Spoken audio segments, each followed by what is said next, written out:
చాలా స్వీట్గా అనిపిస్తూ ఉంది బడ్జెట్. అయితే అధ్యక్ష, నాకు ఈ సభ సభ్యుడిగా నాకున్నటువంటి ఒక హక్కుల ద్వారా మిమ్మల్ని తమరి ద్వారా ప్రభుత్వాన్ని రిక్వెస్ట్ చేస్తున్నా అధ్యక్ష. ఈ 3,04,965 కోట్ల బడ్జెట్ ఏదైతే ఉందో ఇది మొన్న మనం లెక్కబెట్టిన 3,70,00,000 మందికా లేకపోతే 4,20,00,000 మందికా? ఇది ఒక్కసారి క్లారిటీ కావాలి సార్. ఇది ఎందుకంటే సార్ నాకు ఇంకా కన్ఫ్యూజన్ సార్. నాకు ఒకవేళ 4,20,00,000 మందికి అయితేనేమో నేను వేరే మాట్లాడతా సార్, ఒకవేళ 3,70,00,000 మందికి అయితేనేమో వేరే మాట్లాడతా సార్. సార్ ఎందుకంటే ఇక్కడ ఈ బుక్లోనేమో 3,70,00,000 మంది కానీ ఈ టేబుల్ మీదనే పెట్టింది అధ్యక్ష గవర్నమెంటు, కానీ ఇందులోనేమో 4,21,00,000 మంది ఉన్నారని ఈ బుక్లో పెట్టింది సార్ గవర్నమెంటు. ఈ రెండిట్లో లేదు కరెక్ట్ సార్. మమ్మల్ని తప్పుదో పట్టించింది ఏ బుక్ ఒకసారి దయచేసి తమ ద్వారా తెలియజేయాలి సార్. ఎందుకంటే ఈ బడ్జెట్ 4 కోట్ల మందికా 3,70,00,000 మందికా ఈ లెక్క తెలిస్తే ఏదానికి ఏదనేది మాకు కన్ఫ్యూజన్ పోతుంది సార్. ఈ రాష్ట్ర ప్రభుత్వం ఈ పుస్తకంలో తెలంగాణ రాష్ట్ర జనాభా 4,21,00,000 మంది ఉన్నారని ఈ బుక్లో చెప్తా ఉంది. ఈ రాష్ట్ర ప్రభుత్వం చేసినటువంటి సర్వేలో 3,70,00,000 మంది జనాభా అని చెప్తా ఉంది. బడ్జెట్ ఎంతమందికో అర్థం కాక నేను కన్ఫ్యూజన్లో ఉన్నా సార్. రైట్ సార్, నాకు తెలిసి ప్రభుత్వం దానికి ఏం సమాధానం చెప్తుందని నేను అనుకోవట్లేదు సార్. రైట్ అక్క, మా అక్క చెప్తే నేనే సంతోషపడతా, మా సీతక్క చెప్తే. సార్ ఇక 2024-25 బడ్జెట్కు సంబంధించి ఇదివరకు దాకా అంటే రాష్ట్ర ప్రభుత్వం నుంచి నాకు అందిన లెక్కల వరకు సార్, గత బడ్జెట్లో 6 గ్యారంటీల కోసం 53,196 కోట్ల రూపాయలు అలొకేషన్ చేసి 32,000 కోట్ల రూపాయలు ఖర్చు చేసినట్టుగా ప్రభుత్వ లెక్కలలో కనిపిస్తూ ఉంది సార్. మూసీ ప్రాజెక్టు కోసం 1,000 కోట్లు ఇచ్చి 1,000 కోట్లు అలొకేషన్ చేసి 600 కోట్లు ఖర్చు చేసింది. ఇండస్ట్రీస్ డిపార్ట్మెంట్ కోసం 2,500 కోట్లు పెట్టి 1,500 కోట్లు ఖర్చు చేసినట్టుగా తెలుస్తూ ఉంది. అలాగే ఐటీ డిపార్ట్మెంట్ 774 కోట్లు పెట్టి 500 కోట్లుగా కనిపిస్తూ ఉంది. పంచాయతీరాజ్ డిపార్ట్మెంట్ 40,080 కోట్లు పెట్టి డిసెంబర్ నాటికి 24,500 కోట్లు ఖర్చు పెట్టినట్టుగా తెలుస్తూ ఉంది. అలాగే మున్సిపల్ అడ్మినిస్ట్రేషన్ డిపార్ట్మెంట్ 11,692 కోట్లు పెట్టి ఇట్లా సార్ డిసెంబర్ నాటికి పోయిన బడ్జెట్ని 2,91,000 కోట్ల బడ్జెట్ ఏదైతే పోయినసారి పెట్టుకున్నామో దాంట్లో డిసెంబర్ నాటికి 2024 డిసెంబర్ నాటికి మనం 60% దాటి ఖర్చు పెట్టలేకపోయినాం సార్. అంటే అన్ యావరేజ్గా ఒక 3 నెలలకు కేవలం 20% చొప్పున పెట్టుకుంటూ రాగలిగినాం. ఆ తర్వాత 3 నెలలకు కూడా 20, అంటే నాకు తెలిసి 80% మాత్రమే ఖర్చు చేయగలిగినాం అనేటువంటిది గత బడ్జెట్ లెక్కలు చెప్తున్నటువంటి లెక్కలు అధ్యక్ష. సార్ మనకున్నటువంటి అంచనాలు మనకు తెలిసిపోయింది, అప్పులు మనకు తెలిసిపోయింది. ఖుద్దు ముఖ్యమంత్రి గారే చెప్పినారు కూడా, ఎందుకంటే ఆయన ఓపెన్గా మాట్లాడే మనిషి కాబట్టి ఊపర్ షేర్వాణి అందరు పరేషాన్ అనేటువంటి మాట ఆయన కూడా చెప్పిండు. ఈ అన్నీ తెలిసిన తర్వాత కూడా ఈసారి 3 లక్షల పైచిలకు బడ్జెట్ పెడితే అందులో క్యాపిటల్ ఎక్స్పెండిచర్ కానీ రెవెన్యూ రిసిప్ట్స్ కానీ ఇవన్నీ ఎక్కడ కూడా మ్యాచింగ్ కనిపిస్తలేవు అధ్యక్ష, ఎక్కడ కూడా పొంతన కనిపిస్తలేవు. ఇది ఫుల్ఫిల్ చేయగలుగుతామా లేదా అనేటువంటి పరిశాన్ కనిపిస్తూ ఉంది అధ్యక్ష. సో రాష్ట్ర ప్రభుత్వం వాటిని ఎట్లా చేస్తుందో మరి చూడాల్సినటువంటి అంశం అధ్యక్ష. ఇప్పటికే అంటే ఒక బడ్జెట్ అయిపోయింది, రెండో బడ్జెట్. ఈ బడ్జెట్ వచ్చే ఏడాది మార్చి వరకు మనకి ఈ బడ్జెట్ కనిపిస్తుంది. అంటే దాదాపు 2 సంవత్సరాల కాలం అయిపోయింది అధ్యక్ష. కాంగ్రెస్ పార్టీ మేనిఫెస్టోలో సగం మేనిఫెస్టో ఖతం అయిపోయింది, ఇక మిగిలింది సగం సజీవంగా ఉంది. అది కూడా ఎప్పుడైపోతుందో చూడాలి అధ్యక్ష. ఇక్కడ రాష్ట్ర ప్రభుత్వం చెప్పినటువంటి కొన్ని అంశాలను తమరి ముందు ఏకరువు పెడతా అధ్యక్ష. ఇక్కడ డైట్ ఛార్జీలు, కాస్మెటిక్ ఛార్జీలు రాష్ట్ర ప్రభుత్వం పెంచింది అధ్యక్ష. సరే, ఈ పేద పిల్లల పట్ల రాష్ట్ర ప్రభుత్వానికి ఎంతో కొంత కన్సర్న్ ఉంది కాబట్టి రాష్ట్ర ప్రభుత్వానికి ధన్యవాదాలు తెలియజేస్తా ఉన్నా అధ్యక్ష. కానీ ఇక్కడ ఒక చిన్న విషయం మాట్లాడుకోవాలి అధ్యక్ష. పెంచినటువంటి ఛార్జీలు ఇవి ఎంతవరకు ఈ పిల్లలకు సరిపోతాయి, ఎంతవరకు అనేది ఒకసారి చూస్తే, క్షమించాలి అధ్యక్ష, డైట్ ఛార్జీలు 3వ తరగతి నుంచి 7వ తరగతి వాళ్లకు గతంలో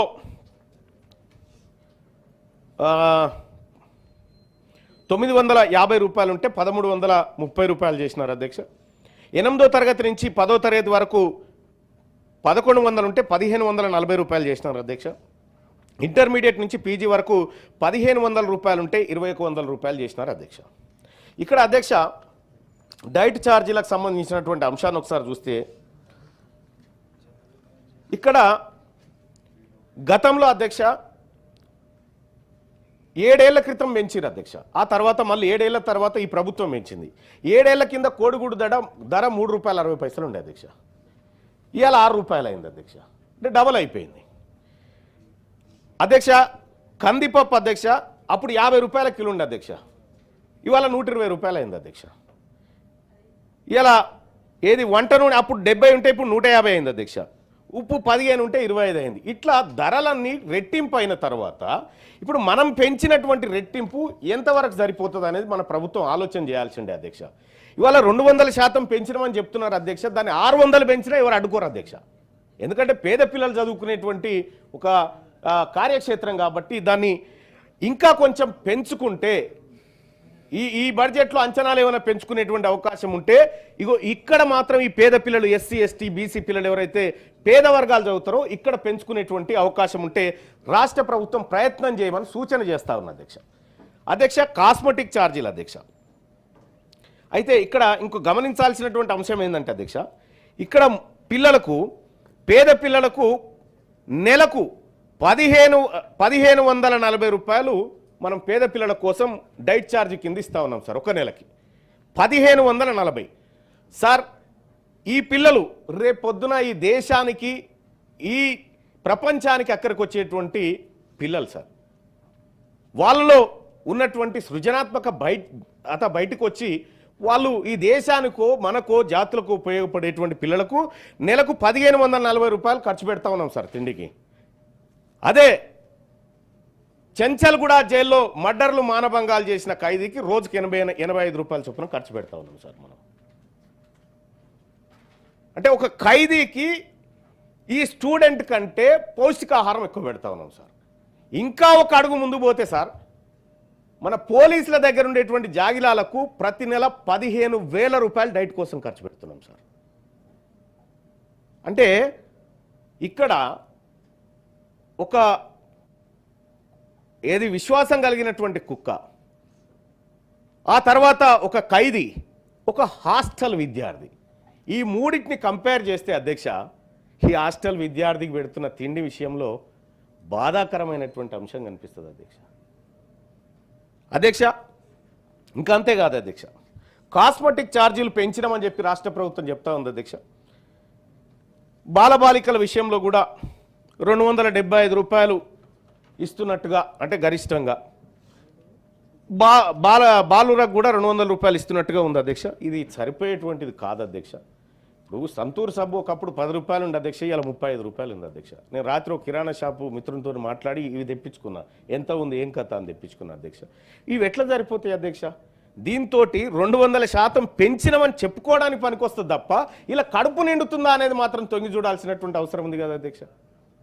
దయచేసి తమరి ద్వారా రాష్ట్ర ప్రభుత్వానికి తెలియజేస్తా ఉన్నా అధ్యక్ష, ఇక్కడ సంక్షేమ హాస్టళ్ల విషయంలో ఇంకా మీరు 10 మెట్లైనా దిగి ఈ బడ్జెట్ను ఎక్కువ మొత్తంలో కేటాయించాల్సిందిగా రిక్వెస్ట్ చేస్తా ఉన్నా అధ్యక్ష. ఇక ఇంకో విషయం గమనిస్తే అధ్యక్ష,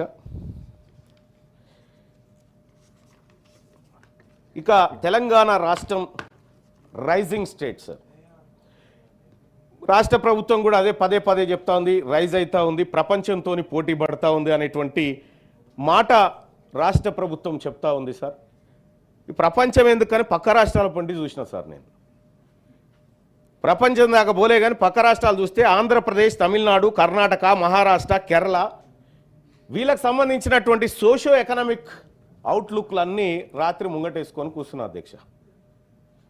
కూర్చుంటే ఏ రాష్ట్రం పర్ఫార్మెన్స్ ఏంది అనేది చూస్తే అధ్యక్ష మన బడ్జెట్ బాగుంది అధ్యక్ష, కేటాయింపులు అయితే బాగా ఉన్నాయి. కానీ ఈ బడ్జెట్లో సంక్షేమ వ్యయం అనేది ఒకటి ఉంది సార్. సంక్షేమం కోసం వ్యయం చేస్తూ ఉన్నాం, అది 27.9% మనం పెడతా ఉన్నాం సార్ సంక్షేమం కోసం. ఇక బహుశా ఇవి అటు ఆంధ్రప్రదేశ్ ఏమో 26 పెడతా ఉన్నాం సార్, కర్ణాటక 25%, మహారాష్ట్ర 20% పెడతా ఉన్నాం సార్. మనం ఎక్కువ శాతాన్ని సంక్షేమం వైపు తీసుకుపోతా ఉన్నాం సార్. తద్వారా కొన్ని మంచి ఫలితాలు ఉంటాయి, కొన్ని దుష్ఫలితాలు కూడా భవిష్యత్తులో మనం చూడొచ్చు సార్. ఇక విద్యా వైద్యం ప్రధానమైన సార్ ఏ దేశానికైనా. ఒక దేశం బాగుపడాలంటే ఒక మహనీయుడు చెప్తాడు, ఒక దేశం నాశనం కావాలంటే ఆ దేశంలో ఉన్న విద్యాలయాలు లేకుండా చూస్తే సరిపోతుంది అనేటువంటి మాట ఒక ఆయన చెప్తాడు సార్.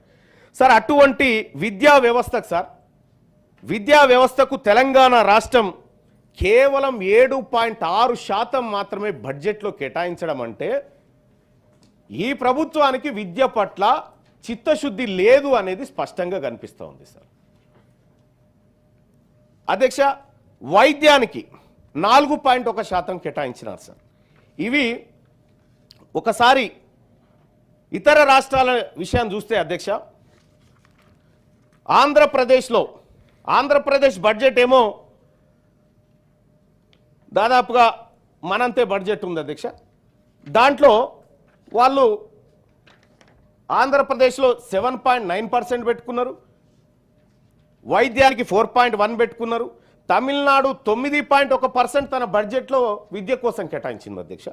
అలాగే వైద్యం కోసం 4.5% కేటాయించింది. పక్కనే ఉన్నటువంటి కర్ణాటక విద్య కోసం 8.1 కేటాయించింది అధ్యక్ష, వైద్యం కోసం 4.2 కేటాయించింది. మహారాష్ట్ర 8.3 అధ్యక్ష, వైద్యం కోసం 4.1. తెలంగాణ రాష్ట్రం సార్, ఇక్కడ తెలంగాణ రాష్ట్రంలో పెట్టుబడి వ్యయం సార్ అన్ని ఇప్పుడు నేను పోల్చినటువంటి అన్ని రాష్ట్రాల్లో మనదే తక్కువ సార్ పెట్టుబడి వ్యయంలో. సరే అది ఎంతవరకు రీచ్ అవుతామనే తర్వాత వ్యవహారం, కానీ పెట్టుకున్న లెక్కల ప్రకారం విద్యా వైద్యంలో కూడా మనమే లిస్టు సార్, మనమే తక్కువ. ఇక నేను ప్రపంచంతో కంపేర్ చేస్తలేను సార్, పక్క రాష్ట్రంతో కంపేర్ చేస్తే తేలిన విద్యా వైద్యంలో తేలిన లెక్క గిది సార్. నీటిపారుదల రంగం సార్, నీటిపారుదల రంగం తీసుకుంటే సార్ 2014 నుంచి 2024 వరకు పాపం ఇప్పటిదాకా సోదరుమణులంతా నీళ్ల పంచాయతీలోకి దిగినారు, కాళేశ్వరం కానీ ఇతర అంశాలు కానీ. ఎస్ అధ్యక్ష, తమిళహెట్టి ప్రాజెక్టుకి సంబంధించినటువంటి అంశంలో గౌరవ సభ్యులు చెప్పినట్టుగా కొన్ని వాస్తవాలు ఉండొచ్చు, కానీ అక్కడ ఒక పాయింట్ మర్చిపోయినారు సార్. మహారాష్ట్రతోని ఒప్పందం కోసం గతంలో ముఖ్యమంత్రిగా పనిచేసినటువంటి కేసీఆర్ గారు అక్కడికి పోయి ఆ ఒప్పందం ఖరారు చేసుకొచ్చినట్టుగా నాకు గుర్తుంది. బేగంపేట ఎయిర్పోర్ట్లో దిగి ఆ తర్వాత ర్యాలీగా వచ్చినట్టుగా నాకు గుర్తుంది అధ్యక్ష. అయితే ఆ ఒప్పందం ప్రకారం నిర్మాణాలు జరగలేదు మరి అధ్యక్ష, అది ఎందుకో మనకు తెలియదు. వాస్తవంగా సభ్యులు చెప్పినట్టుగా ఒక లిఫ్ట్ అవసరం సార్. గ్రావిటీ ద్వారా తీసుకొచ్చేటువంటి వాటర్కి లిఫ్ట్ ఖచ్చితంగా అవసరం సార్. నీకు తమ్మిడిహెట్టి దగ్గర కట్టడం వల్ల 2 లక్షల ఎకరాల ఆయకట్టు, అదనపు ఆయకట్టు ఆదిలాబాద్లో వస్తుంది. ఆ తర్వాత కేవలం 21 మీటర్లు ఎత్తిపోస్తే ఎల్లంపల్లిలో పడేటువంటి ఒక విధానం ఉండే సార్. అది ఒకటే లిఫ్ట్ అధ్యక్ష, అది వాస్తవం, వాళ్ళు చెప్పింది కూడా అదే, ఒకటే లిఫ్ట్. కాకపోతే అక్కడ మధ్యలో అనుమతులు, సింగరేణి అనుమతులు అనేటువంటి ఒక హార్డిల్ చెప్తా ఉన్నారు. సరే అది ఏం జరిగిందో తెలియదు, కానీ మొత్తానికైతే తమ్మిడిహెట్టికి అప్పుడు అనుమతులు రాలేదు, ఇప్పుడు కడతామని రాష్ట్ర ప్రభుత్వం టెన్షన్గా చెప్తా ఉంది అధ్యక్ష. మరి ఈ అనుమతుల సంగత లేకపోతే ఇంకొకట ఆలోచన చేయండి అధ్యక్ష. ఒకటి గమ్మత్ అర్థం చేసుకోవాలి, 152 మీటర్లకు సంబంధించినటువంటి చర్చ జరుగుతూ ఉంది అధ్యక్ష. 152 మీటర్ల ఎత్తులో మనం ప్రాజెక్టు కట్టడం వల్ల ముంపు పెరిగిపోతుంది, గడ్చిరోలి కానీ ఇంకొక చోట్ల ముంపు పెరిగిపోతుంది అనేటువంటి ఒక మాట వచ్చింది అధ్యక్ష. నీకు నిజంగా స్టోరేజ్ అంతే ఉండాలంటే మీదికి ఎందుకు అధ్యక్ష భూమి లోపల 2 మీటర్లు దొవితే కదా, సేమ్ స్టోరేజ్ కదా. అంటే నీవు స్టోరేజ్ విషయానికి వచ్చినప్పుడు ఆ విధంగా చేయొచ్చు అధ్యక్ష, కానీ అందులో రకరకాల అంశాలు వచ్చినాయి. ఆ పవర్ పాయింట్ ప్రజెంటేషన్ రాసింది కూడా అందులో భాగస్వామి నేను కాబట్టి నాకు కొంత అవగాహన ఉండి ఆ మాట చెప్తా ఉన్నా అధ్యక్ష. ఇక అధ్యక్ష, ఈ తెలంగాణ రాష్ట్రంలో 2014 నుంచి 2024 మధ్యలో 3 ప్రధానమైనటువంటి ప్రాజెక్టులు చేపట్టారు అధ్యక్ష. ఒకటి కాళేశ్వరం, రెండోది పాలమూరు రంగారెడ్డి, మూడోది సీతారామ ప్రాజెక్టు ఇవి చేపట్టారు అధ్యక్ష. ఇవి ఏమో ప్రారంభం ఎట్లయితే అంటే 4 పైసలు పెడితే అయిపోతాయి అనేటువంటి ప్రారంభం అయితే సార్ ఇక అయిపోయే వర్కాల పెద్ద పెద్ద ఏనుగులు 38,500 కోట్లతో అనుకున్నటువంటి కాళేశ్వరం ప్రాజెక్టు సార్ అది 1,15,000 కోట్లకు చేరుకుంది సార్. అలాగే పాలమూరు రంగారెడ్డి సార్ 35,000 కోట్లతో అవుతుందంటే 50,000 కోట్లకు చేరింది. సీతారామ ప్రాజెక్టు 7,200 కోట్లు అనుకుంటే 13,000 కోట్లతో మొన్న అనుకున్నారు, మళ్ళీ ఇప్పుడు 19,000 కోట్లట సార్. ఒక ప్రాజెక్టుల విషయంలో అంచనాలు ఎంత ఈజీగా పెరుగుకుంటూ పోతా ఉన్నాయి. ఈ ప్రాజెక్టుల అంచనాలు పెంచాలని చెప్పి ఎక్కడ ఒక రైతు డిమాండ్ చేయలేదు సార్. మాకు ఇల్లు కావాలని చెప్పారు, మాకు భూములు కావాలని చెప్పారు, కానీ ఎక్కడ కూడా ప్రజల నుంచి ఎలాంటి డిమాండ్ రాకముందుకే ప్రాజెక్టుల అంచనాలు పెరుగుతూ ఉన్నాయంటే దీనికి అర్థాలు నాకంటే ఎక్కువ తమరికి తెలుస్తారు మీ రాజకీయ అనుభవం అంతా. సార్ ఇక్కడ ఇన్ని ప్రాజెక్టులు ఇన్ని లక్షల కోట్ల రూపాయలు ఇరిగేషన్ మీద పెట్టి అంటే దాదాపుగా నేను వేసుకున్నటువంటి లెక్కల ప్రకారం ఒక్కొక్క ఎకరాను సాగుబాటులోకి తేవడానికి 90,000 రూపాయలు ఖర్చు పెట్టినారు సార్. సారీ సార్ నేను కరెక్ట్ చేసుకుంటాను సార్. 90,300 రూపాయలు ఖర్చు చేసినారు సార్. కేవలం 33.94 లక్షల ఎకరాలు ఇదివరకు ఉంటే అదనంగా వీళ్ళు తీసుకొచ్చింది 39 లక్షల ఎకరాలు తీసుకొచ్చారు సార్. ఇప్పటి వరకు ఈ 39 లక్షల ఎకరాలను పారించడం కోసం దాదాపు లక్షల కోట్ల రూపాయలు వెచ్చించారు సార్. ఈ ఒక్క రంగం మీద పెట్టిన తర్వాత ఈ రంగం మీద ఇంత పెట్టుబడి పెడుతున్నాం కదా, మరి రాష్ట్రంలో 3 రంగాలు ఉంటాయి సార్. మొదటి రంగం, ద్వితీయ రంగం, తృతీయ రంగం అని 3 ఉంటాయి కదా సార్. ఈ 3 రంగాల్లో ఈ వ్యవసాయ రంగం వాటా ఏం సూచిస్తూ ఉంది సార్? ప్రాథమిక రంగం వ్యవసాయ రంగం సార్. ఇక్కడ మన రాష్ట్రంలో 17.3% జిఎస్విఏలో శాతంగా ఈ రంగం. ద్వితీయ రంగం వచ్చేసి 16.4% ఉంది సార్. ఇక తృతీయ రంగం సేవల రంగం ఐటీ ఈ వ్యవహారం సార్, అది 66% ఉంది సార్. గడిచిన 10 సంవత్సరాలలో వ్యవసాయ రంగం వాటా తగ్గిపోతూ ఉంది, పారిశ్రామిక రంగం వాటా తగ్గిపోతూ ఉంది, సేవల రంగం 1.6 పెరిగింది అధ్యక్ష. ఈ సేవల రంగం కూడా ఇలాగే ఉంటుందని చెప్పడానికి లేదు అధ్యక్ష. ఇప్పుడు ఆర్టిఫిషియల్ ఇంటెలిజెన్స్ వచ్చిన తర్వాత అనేక ఉద్యోగాలు పోతున్నటువంటి సందర్భంలో ఇది ఫ్లక్చువేట్ కావచ్చు, కుప్ప కూడా కూలొచ్చు. అంటే తెలంగాణ రాష్ట్రము ఏ రంగం మీద ఈ ఆర్థికం ఆధారపడి ఉందంటే సేవల రంగం మీద మెజారిటీగా ఆధారపడి ఉంది సార్. ఇది ఈ ఆర్థిక వ్యవస్థకు ప్రమాదకరమైనటువంటి గంటిక సార్. సార్ ఇక్కడ అందులో కూడా ప్రాథమిక రంగం 17.3% వృద్ధి ఉంటే వ్యవసాయం పశుసంవర్ధకం 81.7% ఉంది సార్. అటవీ మత్స్యపాలన 5%, ఖనిజాలు గనుల పరిశ్రమ 13.3 సార్.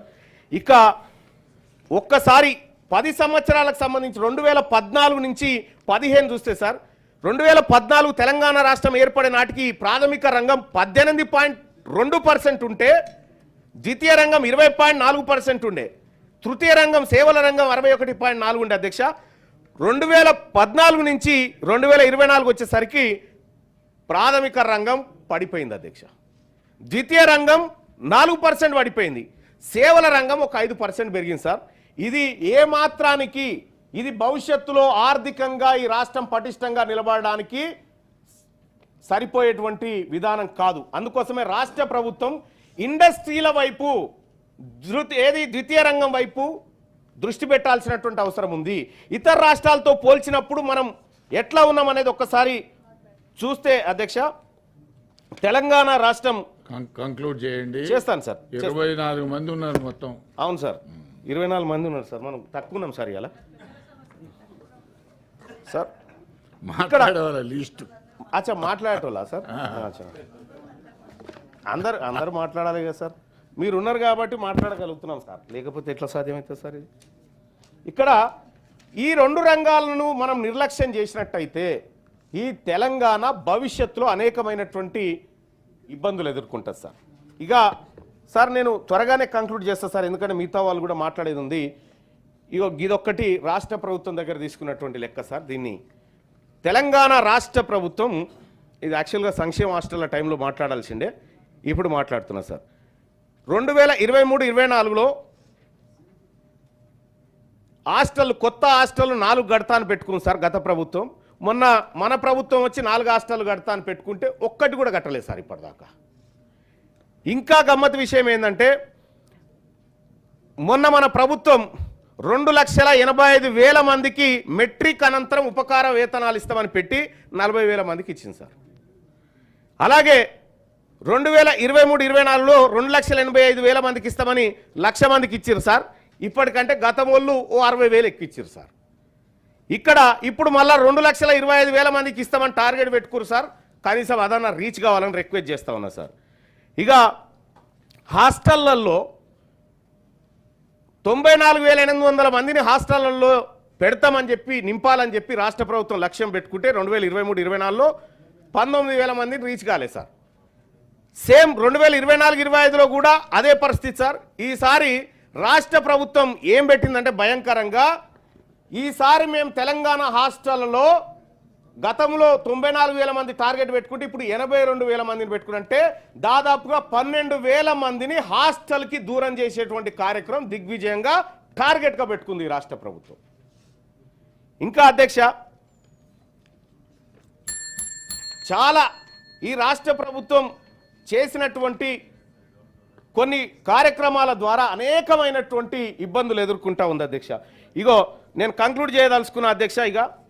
ఎందుకంటే తెలంగాణ రాష్ట్ర ప్రభుత్వం ప్రజలకు ఇచ్చినటువంటి మేనిఫెస్టోకి సంబంధించినటువంటి హామీలు సార్, 6 గ్యారంటీలకు సంబంధించి ఇవాళ తెలంగాణ జనం అడుగుతా ఉన్నారు సార్. అమరవీరుల కుటుంబాలకు ప్రభుత్వ ఉద్యోగం ఇచ్చి 25,000 రూపాయల పెన్షన్ ఇస్తామని మనం మేనిఫెస్టోలో పెట్టుకున్నాం సార్. ఇప్పటి వరకు వాళ్ళని కనీసం ఆ టాపికే లేదు సార్. మహిళలకు 2,500 రూపాయలు ప్రతి నెల ఇస్తామని చెప్పి ఫైనాన్షియల్ అసిస్టెన్స్ చేస్తామని చెప్పి మనమే చెప్పినాం, అది ఇప్పటి వరకు లేదు. ఆ తర్వాత 15,000 రూపాయలు పర్ ఎకర్కి ఇస్తామని చెప్పినాం. మరి ఆ రైతు కూలీలకు కూడా 12,000 ఇస్తామని చెప్పినాం, ఇంకా అందనట్టు. ఇక అలాగే విద్యా భరోసా కార్డు 5 లక్షల రూపాయలు ఇస్తామని చెప్పినాం సార్, అది అడుగుతా ఉన్నారు జనం. తెలంగాణ ఇంటర్నేషనల్ స్కూల్ ప్రతి మండలంలో పెడదాం అనుకున్నాం సార్, అక్కడోటి పెట్టినాం సార్. అంతకంటే సార్ కంక్లూడ్ చేస్తున్నాను సార్. ఇట్లా తెలంగాణ రాష్ట్ర ప్రభుత్వం అనేకమైనటువంటి ఆశలు ప్రజలకు కల్పించి బడ్జెట్లో మాత్రం ఎలాంటి కేటాయింపులు లేవు. ఈ కేటాయింపులు లేకపోతే ప్రజలకు మనం పరోక్షంగా ఏం చెప్తా ఉన్నాం, మా వల్ల కాదు, మేము ఇయ్యలేము, మేము అబద్ధం చెప్పినామని రాష్ట్ర ప్రభుత్వం ప్రజలకు చెప్పదలుచుకుందా అనేది నేను తమరి ద్వారా ప్రభుత్వాన్ని రిక్వెస్ట్ చేస్తా ఉన్నాను సార్. అలాగే ఈ బడ్జెట్ విషయంలో సంపూర్ణంగా మేము మద్దతు ఇవ్వాలనేటువంటి ఆలోచన ఉండే సార్. కానీ ఈ లెక్కలు మా బీసీలకు పెట్టినటువంటి లెక్కలు సార్. 9,200 కోట్లు మా బీసీలకు పోయినసారి పెడితే 5,200 కోట్లు కూడా ఖర్చు పెట్టలేదు సార్. ఇప్పుడు 11,000 కోట్లు పెడితే రేపు 400 కోట్లు చేస్తారో దాన్ని ఏం చేస్తారో అర్థమైతలేదు సార్. సరే సరే, ధన్యవాదాలు సార్. ఈ బిల్లుకు ఏదైతే ఈ బడ్జెట్ ఉందో ఈ బడ్జెట్ కు మేము నిరసనతో మద్దతు తెలియజేస్తా ఉన్నాం సార్. మంచి కొత్త సూత్రం పెట్టావు.